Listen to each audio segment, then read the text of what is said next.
That's the only brave act of unmasking the deceptions that we can find the strength to embrace our authentic selves so that we can step in where? The fullness of our existence. Welcome to Coach Soul, the podcast where we explore therapeutic ways to the best versions of ourselves.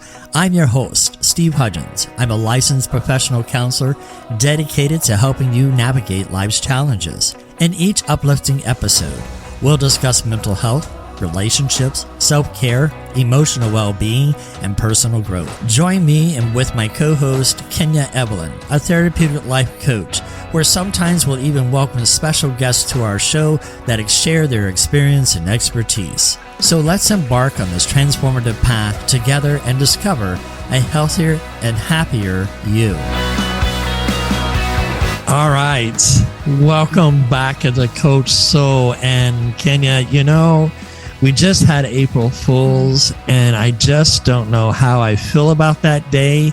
I don't know if who the fool is when the joke is being played, but I just don't like April Fools. I have such mixed feelings about April Fools because my kids are so into it, and it's so fun to see the joy of, see if we can get mom, see if we can get dad, and just very healthy, happy pranks. And it has not always been this way.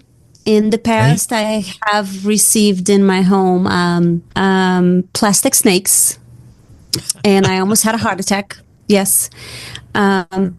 So no snakes for you. The idea of April Fools, I have no clue where it comes from. But I do feel that in pop culture, it's such a reflection of perspective. It can be a super fun day of, oh my gosh, I really believed a reality that wasn't true. Right. Hey, I am expecting, and everybody, hey, congratulations, a gift, not a babe. And I feel like it's such a mirror. Right. It's such a mirror. It can be such a mirror of your perspective, the way you see life happening. It is exactly the way you're going to experience. So does like it? Well, I was going to ask, does Brazil have April Fool's Day down there? Do they? Do. So it's kind of celebrated all over for April's Fool. Yeah. It's not a celebration. It's a past for pranking. And some people go really deep, sort of ugly prank. And some people are just like, ha ha, April Fools, And I like as an observer to see the mirror of, wow, isn't it funny? As soon as you say April Fools, the story dismantle. I ask you, Steve, how awesome would it be to have an internal button for April Fools to delete the stories that are poisoning our sphere? Come on now. That would be amazing, because it's like, okay, are we giving ourselves a permission to be a fool or not on that day? Now, in the corporate world, I would prank. I would just say, okay, we got a new copier, and I would print out this little sheet that you got to speak to the copier. This is the only way it prints now. And you hear somebody speaking 4 copies, and they get agitated because it's not working. And that's the only kind of prank I've done in the past. I'm sure I've done some other kind of pranks too. But, when you think about cognitively, when we get into mental health, how much do we fool ourselves into getting into relationships or things that we think is best for us? But then it's like, okay, who's the fool in the relationship when we get into something that becomes toxic or is not healthy for us? All the time. Right. I say we do it all the time. All the time. The difference is nobody says April Fools after 7 hours. Right. Right. And I remember holding a grudge for years, Steve, like 4 years. Like, those Facebook posts that people say, what would you say to your younger self? What would you say for your 20-year-old self? If you could give one advice, I would say don't believe the stories in your head. Believe the identity that you have been given by the Holy Spirit. Do not look for reflection of somebody, a maverick that came before you to show you how to be a woman that can have it all. A woman that can be a mother, a wife, a homemaker, a friend, a coach, a singer, a dancer. No. Be the one. What you want wants you. I would say, don't believe your feelings. You can trust express your feelings. Right. But let me tell you something. The other day I'm in the kitchen, literally trigger. It's 11 p.m. I'm tired and I'm like, nobody put the dishes away. Blah, blah, blah, blah, blah. Going all Latino. My husband, not my husband, my son comes from behind me, turn me and gives me a hug. Now he's trained. And I tell him that, you want to pat interrupt me? Just give me a hard hug. and I even resisted him, like, no, right now, no. And he's like, shh, Mom, come. And then after I just come to my senses, now I'm grounded again and I'm able to see it clear versus allow my crazy emotions, feelings, tired, hungry, disappointed to be the truth and messed up our evening. So, yeah, I think that the full of the entire story is to look at the past versions of us and really judge versus see the compassion that they did the best they knew how at that moment. So in hindsight, I would just tell the previous versions of me, I would say the previous versions of you, I love you. She's just right. He is just right. You're so good right where you are. Because obviously that is your best. That is your light at that moment. You know, it's when we think about jokes and things of that nature, I think of it like equate it to a cognitive way. In other words, how often do we kind of weave those intricate webs of lies so that we can shield ourselves from the harshness of reality? You know, it's the same way as a joke. I mean, we convince our hearts that, the shadows we hide in are safer than the light of truth. And that's the same thing as a joke, but when we go into cognitive, it's that silence in our minds that we become so comforted in that oftentimes I think when you think about a shadow and light, the lines are blurred between who we are and who we wish to be. And when I think if we can confront it and stop fooling ourselves, that's the only brave act of unmasking the deceptions that we can find the strength to embrace our authentic selves so that we can step in where? The fullness of our existence. So when we think about being authentic, we spoke plenty of times in that area, but jokes, it's not authentic. That's what a joke is for. And oftentimes it's like, at what expense? And then when we get into our own mindset, are we not self-sabotaging ourselves? And is that considered a joke? What expands is perspective. Yes. If you allow to shed a light in that way, what expands is perception. Is like, wow, I really believe that, dude. Not cool. Or, oh, that was so great. Mm-hmm. So how fast are we enrolled into a story when we believe?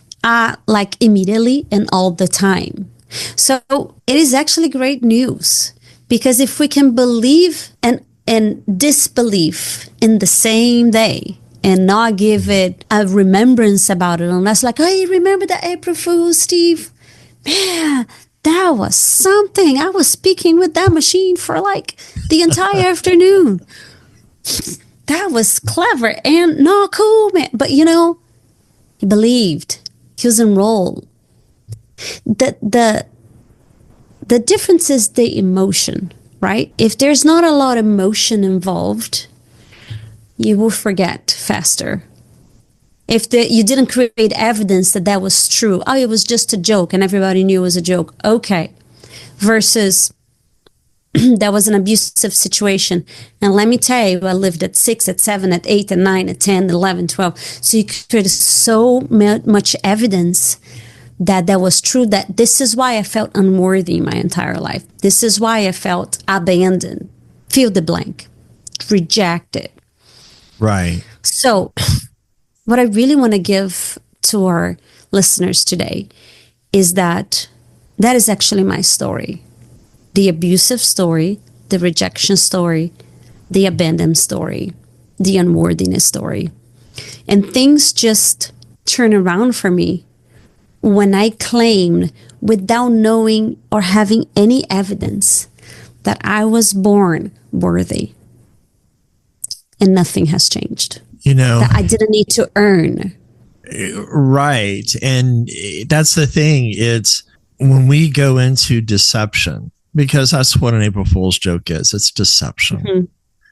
Oftentimes we get confused in that deception, that oftentimes we kind of fool ourselves. I mean, that's what magic is. It's a sleight of hand.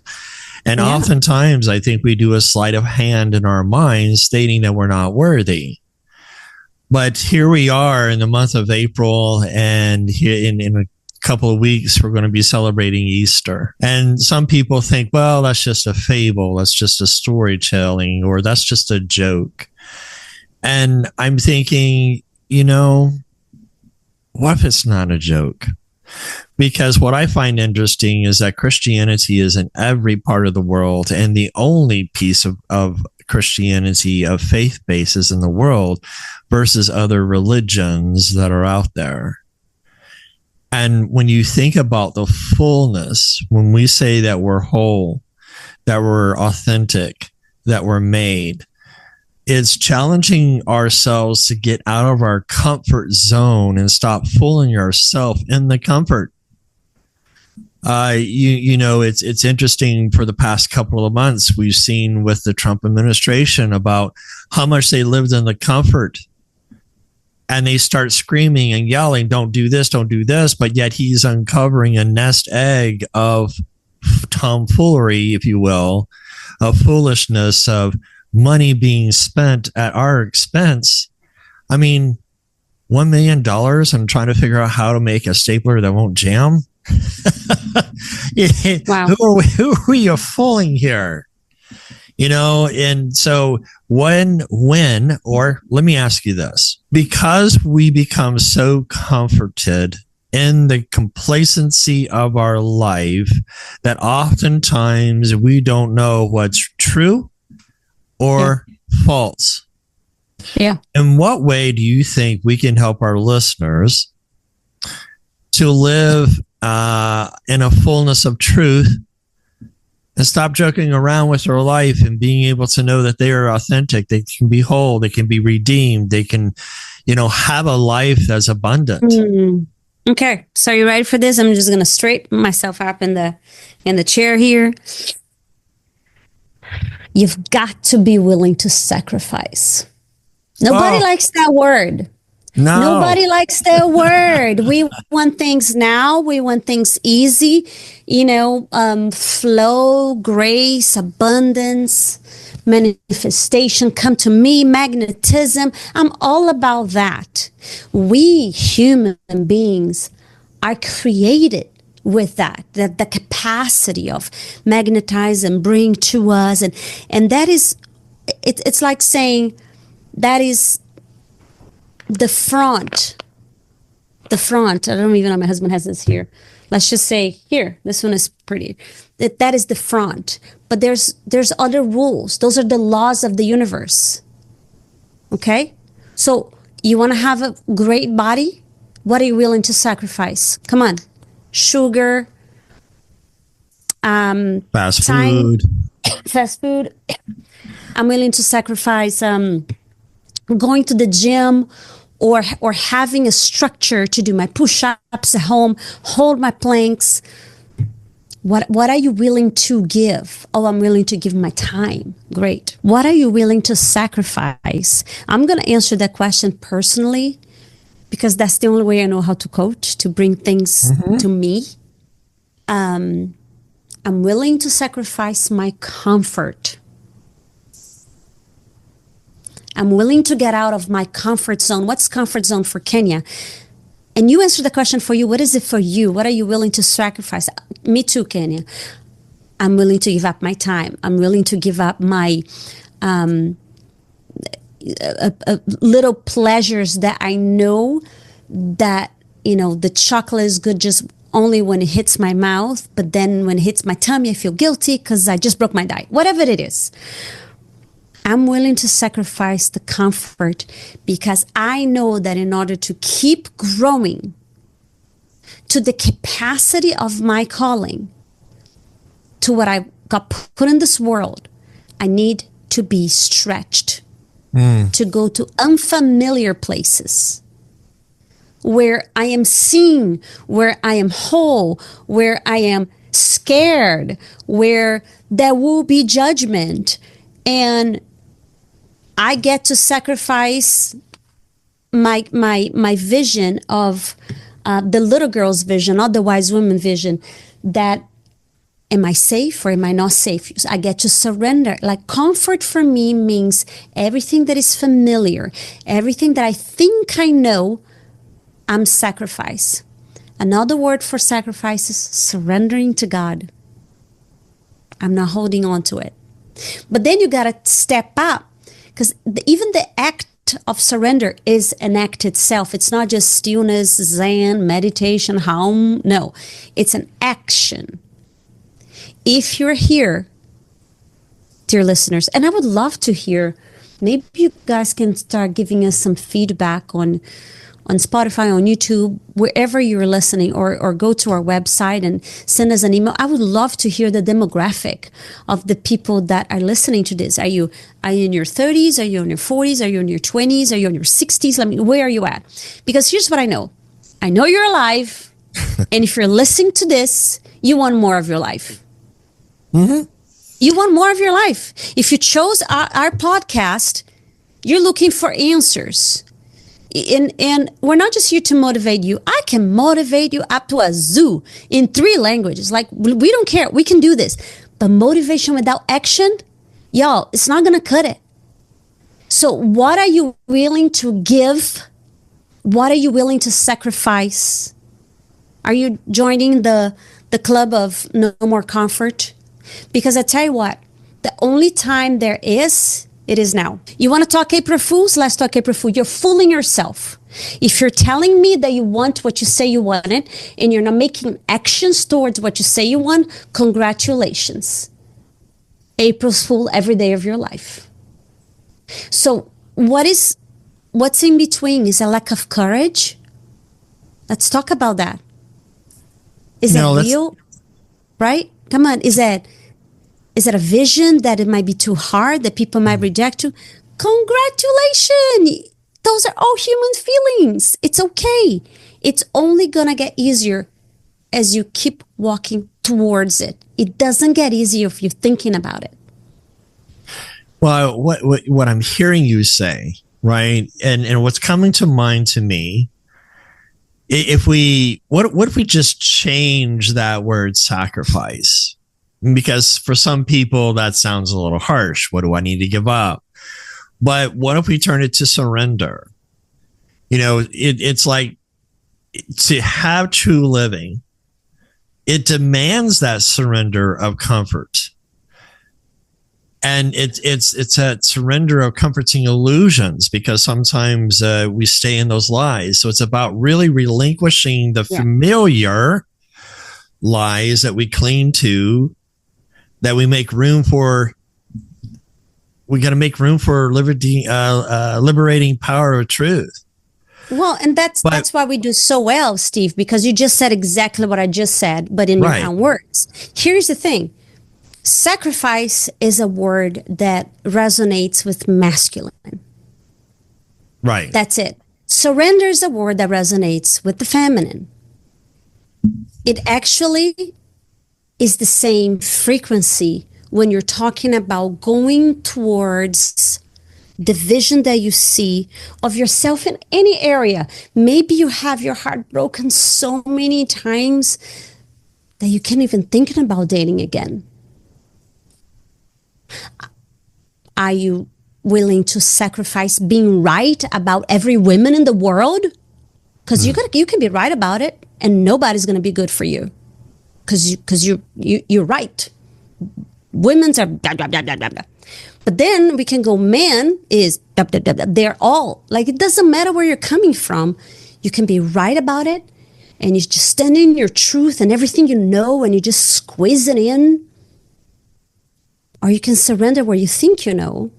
And I say you think you know because, gosh, sometimes I feel like I didn't even know that I knew that. And then when I was in this podcast with Steve, just stuff starts coming out. And then in the next moment, it evolves, Steve. And all the things I thought I knew, it no longer apply.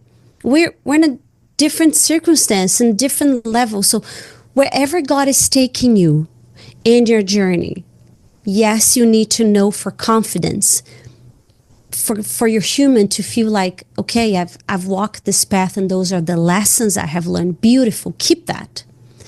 And be open to all the stuff that's coming and surrender. If a woman resonates with this language, that is exactly where I'm at. For me, I'm holding both. I'm holding both as the two edges of the bridge, the surrender and the sacrifice. Because here's the thing, women will do more for their children, for their dog, for their husband, for their sister, than they would do for themselves. I'm just telling you, 10 times out of 10. There's 3 steps that I think that comes with either surrender or sacrifice, however we want to look at it. And the only way that I know how, because I've done it, is but you got to confront the raw, unvarnished reality of our existence. Then we need to forge our life with genuineness, meaning, and depth. Once we forge that, then we can transform our pain into purpose and our suffering into strength. And when I think about sacrifice, that is confronting what's there. But it's turning that negative energy of pain and suffering to something much more valuable. And that's a strength to, for my life, I'm not the same person that I was 20 years ago. Yeah. But I've had to confront that pain, sacrifice the comfort of the known. Yes. Stop fooling myself and realize, hey, this is the reality of things here. If I can just show up, be authentic, how much more does that encourage other people to be authentic? Because we're being transparent. Yeah, because it's not about encouragement, Steve. You can encourage people all day long. Okay. If we are not living it, they feel it. Right. April Fools all over again. It's like you can say to your kids to do whatever. If they know they're not doing, it's like, why won't you do that first? Why won't you make it? Why won't you put your stuff away? Why won't it's not. Yeah, it's and even though supposedly the people that are listening to us, they don't know what we're really all about when we turn off this microphone. But they do know, because you can mess with frequency. You can mess with the vibration, the frequency, the authenticity is the magnetism that draws people to, yeah, I like that girl, but something's off. Right? So that pastor says everything right, man, but it doesn't quite land. Then years later, we'll find out that something's happening behind the scenes. Or maybe never you'll find out. The point is, as humans, we relate in the physical level, which is the hug, when my son comes and pattern interrupt me, and it's like, and it brings me back to love, literally, on a heart hug. We also have the impact of emotions. Like, wow, I really, when Steve was talking to Ken, I felt like, this had this thing, like they actually care for each other behind the scene, because we do. Mm-hmm. They're friends with each other because we are. They cheer each other because we do. And they have their own life stories, and they bring to the table, and they share what they know, and they share the journey itself that is always ongoing. Or you're all righteous, master, healer, guru, call it whatever you want. People smell the BS. And that's where we're going to end on that note. Yeah. Not because it's a stink note, but we're going to end it because we're coming to a close. And what a joy to be talking about, being real with yourself, confront what's there, challenge your thinking, because there's always something probably greater within yourself. It's not probably, there is something greater in ourselves. There's always something greater. It takes you, Kenya, to bring it out in me, and vice versa. We can bring it out into each other. And that's not an April Fool's joke. It's something real, something genuine. And so until next time, take care and God bless. So much love. Have a good one. Thank you for tuning in to today's episode on Coach Soul. As we wrap up, we want to remind our listeners of a few key points. This podcast is for informational purposes only and does not substitute professional medical advice, diagnosis, or treatment. The content shared here is based on professional opinion but may not apply to everyone's situation. Always consult with a qualified healthcare provider before making changes to your mental health care. If you're in a crisis, please seek immediate professional help or contact a crisis hotline. Listening to this podcast does not create a therapist-client relationship. For personal advice, please consult with your licensed mental health professional in your area. Remember, your mental health journey is unique. While we hope this information is helpful, it is crucial to work directly with the qualified personnel for your specific needs. Thank you again for tuning into Coach Soul, and we'll see you next time.